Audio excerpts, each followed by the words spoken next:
Bumbilini na Strength Pro Fitness. Yeah!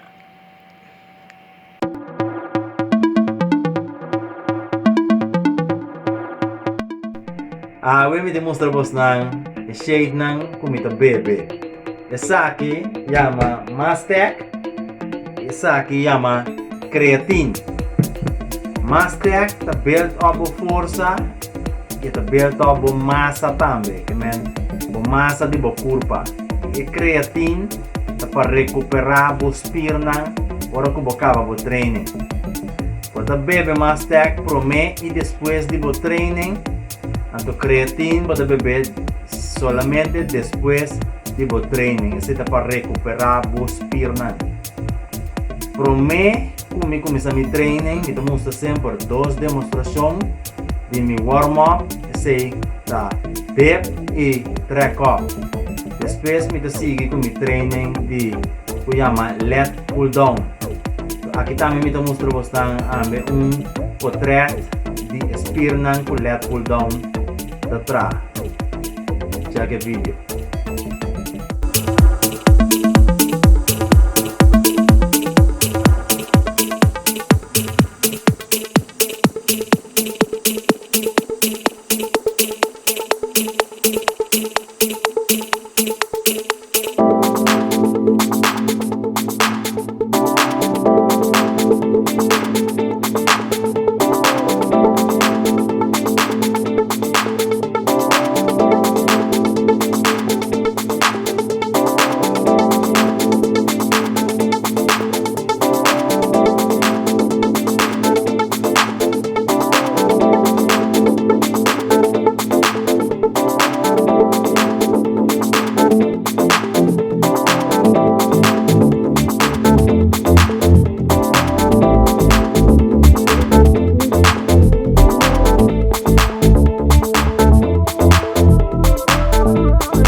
Enjoy a video de lat pull down. Lat pull down tá atrás. Riba é ala como tá saca aqui na. Nang mostrava em lomba para mire, mas niyo que membo lomba tá vira é com pay. Sempre aqui para like, para subscribe no meu vídeo nang.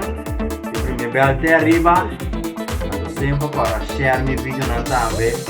Outro ainda está aí comigo, é vídeo. Tchau.